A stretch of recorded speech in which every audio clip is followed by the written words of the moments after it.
or cruel to stop calling it that, where he'd held private court since the night 6 months earlier, when he'd stepped off the commuter train, his tie hanging around his collarbone like an undone noose, emanating whiskey and derailment.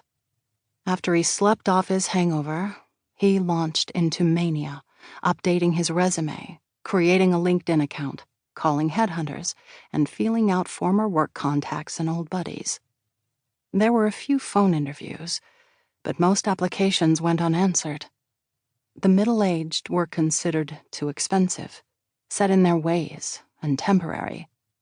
Job leads were exhausted, and his fervor faded, yet he remained in self-imposed isolation, occupying himself well into the night, scrolling Facebook, scoping out golf clubs he wouldn't buy, and watching classic Patriots plays on YouTube, as if he wasn't allowed to abandon his desk until he was bearing good news. Kathy added a cushion to his chair and ferried him coffee every morning. He spent more hours in the house than ever before, yet seemed permanently absent, or abducted by a dejected stranger. She missed her husband half-consciously rubbing her feet while they watched sitcoms, his broad hunch when he washed the dishes, his weekend uniform of moccasins, knee socks, and basketball shorts, and the ritual sharing of his post-jog clementine, whose peel he shucked away in one piece. A rose-shell work of art.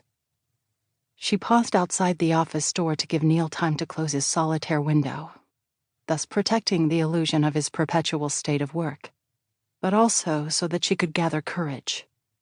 She hadn't even disclosed to him that she'd been applying. Such an admission would suggest she'd lost hope in his prospects, and maybe she had.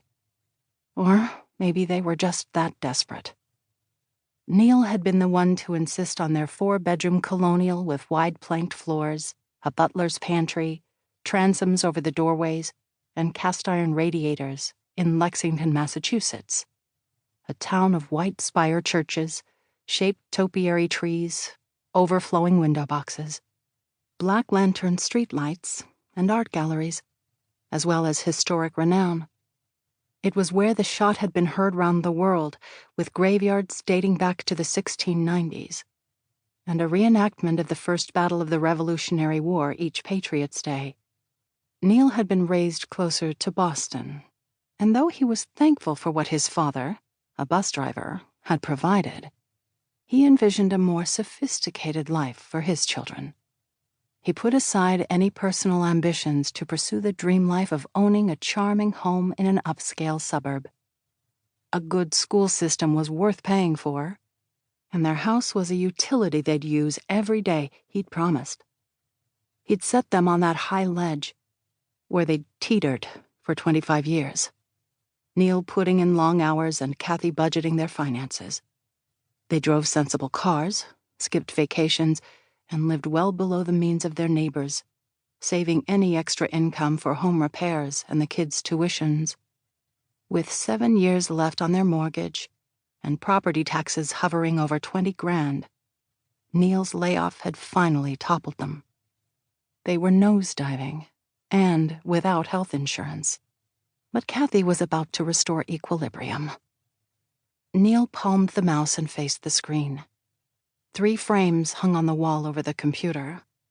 A photo of him and his brothers outside Fenway Park, his MBA diploma from Boston University, and artwork from Journey's album Evolution, featuring Lovin', Touchin', Squeezin', Neil's half-joking request for their wedding song, which would have been fair grounds for Kathy's father to thump him in front of 125 of their closest friends and family.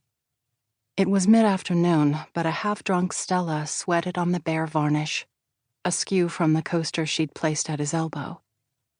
He wore the same MIT crew-neck sweatshirt he'd had on for days. His coppery hair was dark and bedraggled. He hunched like a man melting, as if his former identity was puddled at his feet. Kathy empathized. She, too, was familiar with abrupt redefining. Kathy had, for the most part, reveled in being a full-time mother. When Noah and Fiona were little, she napped alongside them, their faces so close their eyelashes brushed hers with every slowing blink.